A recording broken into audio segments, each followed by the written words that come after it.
Discovered my wife is cheating when her affair partner punched her into the hospital. So I did this, and now years later, she can't accept my engagement to my fiancé. If ever there was a prize for the most horrible way to learn of your significant other's affair, I would probably win it and be in its Hall of Fame. Like so many people in this sub, I suddenly found myself as a member of a club that nobody ever wants to be a part of. I will never forget the sound of my sister-in-law's voice as she kept saying, I'm sorry, over and over on the phone while I drove home from a week-long business trip.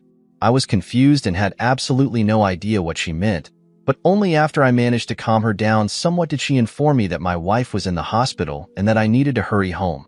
My mind went into overdrive as I tried to get more information as well as not crash while I began speeding to get there faster. The only thing she told me is that it was an assault, and then cut the call and wouldn't answer when I tried to call her again. A bit of background. My ex and I met in our mid-20s. It was through a mutual friend at a barbecue. At first, she seemed almost too good to be true. Not only was she incredibly beautiful, but she was also shy and introverted. It took a while for us to officially date, but once it happened, I was over the moon. When we first tried to get intimate, she suddenly started crying. She'd have taken this as a bad sign. I freaked out and thought it was something I did, but she apologized the next day and told me she was triggered. As it turns out, 2 years ago before meeting me, she was in a long-term relationship and a guy that was abusive both emotionally, physically, as well as mentally. He would degrade her during the moments of intimacy, then apologized afterward. She had a flashback, but reassured me it had nothing to do with me. So we took things slow as she was still in therapy. It was tough, but because I loved her, I believed once we got over this, it would make our relationship stronger, and for a while it honestly appeared that way. Fast forward another year, and we got engaged. First-time intimacy also happened during this stage.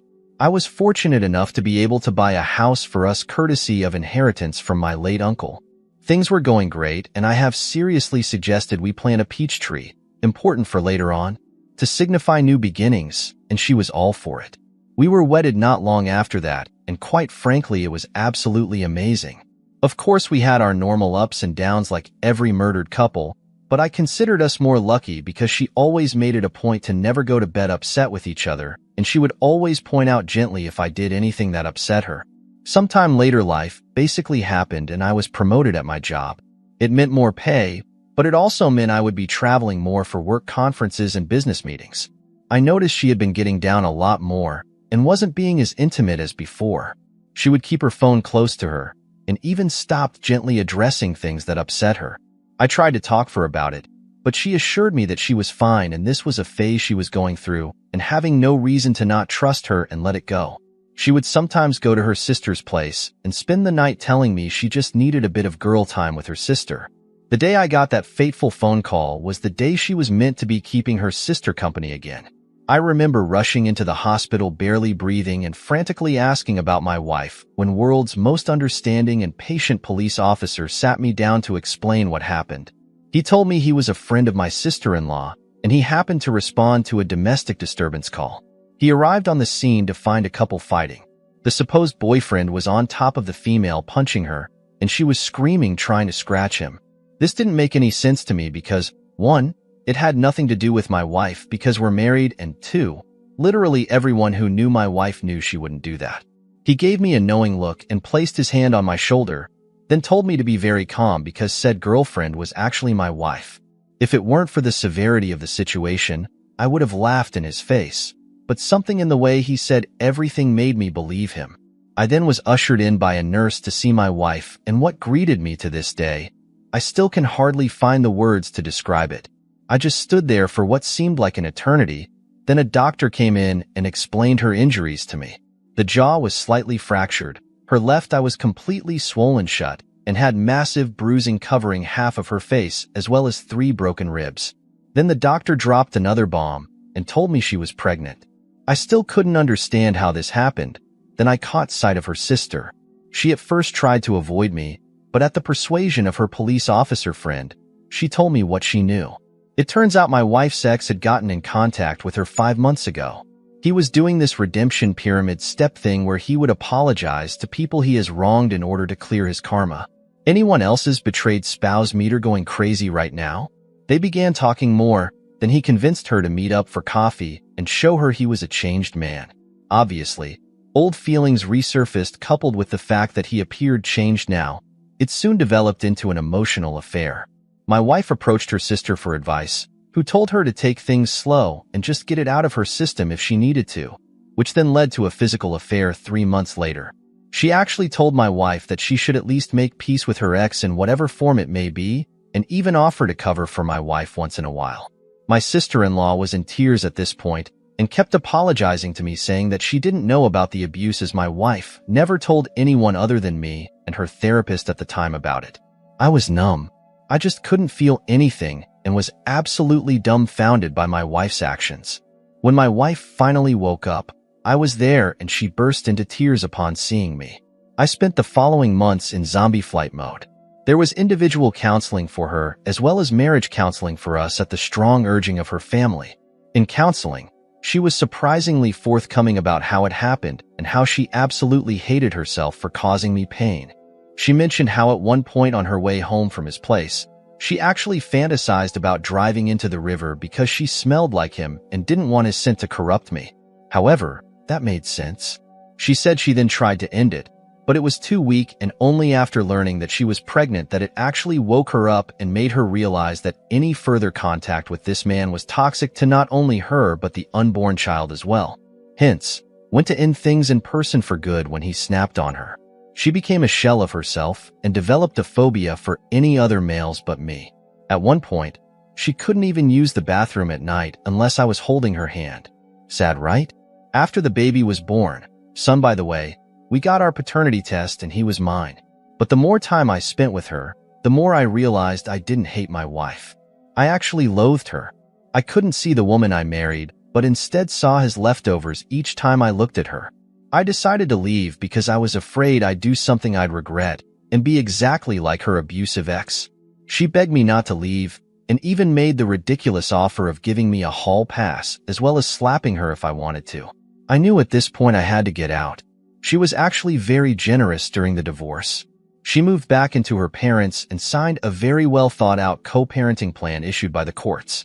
Moving forward 3 years later, and I meet my now fiancé by chance.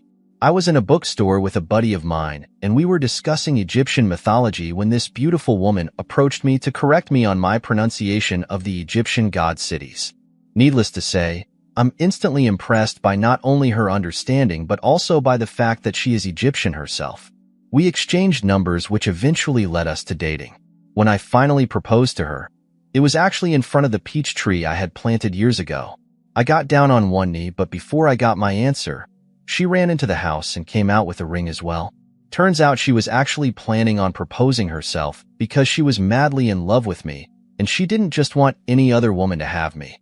My son, in all his sweet childlike innocence, told his mother what happened because he was present when it happened. My ex literally showed up that night in the rain yelling about how could I propose to her, my fiancé, in front of our tree, and that this is the end of us. I am completely exhausted at this point. I cannot go no contact because she is the mother of my child, but she is basically harassing me and my fiancé. How do I convince her to move on, to get over her fear of men and not force me to get a restraining order? Sorry it was long, but I am really desperate. Edit. I wanted to ask a question to the insightful women of Reddit. Something that still bugs me to this day is the fact that she even made time for her ex who took pleasure in destroying her only for her to suffer a much worse fate. Is it normal for the abused to want the attention of the abuser even if she might hate him? The person who took pleasure in my ex said once. Edit 2. Forgot to add this in the original post. When my fiancé presented me with a ring which she was going to use to propose to me, she had an engraving on the inner band which dates to my pharaoh. Damn, I love this woman. Update. First off, a big thank you to the user Mama2045 for your simple yet amazing advice. Saved us a lot of trouble. Now on to what has happened so far. Since my last post, my son's birthday was coming up and he told us he wanted to have a camp night for it. Now I must explain, the boy absolutely loves the outdoors. Everything from camping to hiking to even playing in rivers are his favorite, and obviously due to an ongoing situation, we cannot go to our usual spots. So I offered my backyard for it. Another request he had was for my ex to sleep over as well. He wanted to imitate a scene from one of his kid adventure shows where both parents were sitting on either side of the child, and all three are roasting marshmallows on the campfire. Now I had absolutely no intention of denying my son's birthday wishes, but at the same time, I couldn't have my ex sleep in the same tent as me and my son. That would be far too disrespectful to my fiancée, even though she said she understood. It was clear she wasn't okay with it. My ex seemed to take advantage of this and kept saying how much she was looking forward to spending the night with her two men, and even went as far as to buy a whole lot of camping equipment that would put Bear Grylls to shame. She was certainly trying to rub it in my fiancé's face, and wasn't graceful about it either. I had to tell her to stop a couple of times, but she only relented when I threatened to invite her sister. Ever since our divorce, my ex has had a burning hatred for her sister. She, my ex, acknowledges her role in the destruction of our marriage, but blames her sister for encouraging the affair and not safeguarding from her making choices that would ruin hers, but more importantly, according to her, our life together. It's gotten so bad that she refuses to let her sister spend any significant amount of time with her son, which at one point caused my ex-sister-in-law to have severe depression. My ex-sister-in-law has been trying for years to reconcile with her sister, but it just seems to get worse as time goes on. A Redditor, Mama 2045, offered me a simple and effective solution. She suggested I go out and purchase a multi-room tent, that way my fiancé could be included. I wasted no time and immediately went out to get one. Of course, my ex wasn't too happy about that, but was glad to be under the same roof as me.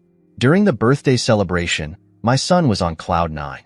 He ran around the yard and pretended he was a great explorer discovering a new land. When evening came, I made the fire and my ex provided the marshmallows. He excitedly sat between us and started roasting his marshmallow alongside us. What I didn't expect was after we were done taking pictures and making s'mores, he handed my fiancée a stick and a marshmallow as well and sat next to her to make his second s'more. It's honestly a mystery how something this pure and perfect could come out of the absolute mess that was the relationship between me and my ex. My ex asked for a bit of my time, to which I obliged. We stepped into the kitchen and she apologized for her behavior on the day that I proposed, but not for her actions following that. She told me she still sees me as her husband in her mind, so the thought of me giving my heart to another terrified her. She said she never wanted to cause me pain and would give anything to go back in time and undo her mistakes. She mentioned how happy she was when the paternity test showed that I was the father, because she thought it was a new beginning for us and that he was proof of our love. I thanked her for the courage to share all of this, but told her I was happy with where I was in life and with whom I was with, but hoped she would find someone to make her happy as well. She said she meant what she told me on that day we divorced and will wait for me. I left the kitchen feeling exhausted because none of what I was trying to say got through to her. We decided to call it a night, where me and my fiancé slept in one room with the tent and my ex with my son and another. All in all, a good birthday for my son, but not so good night for me.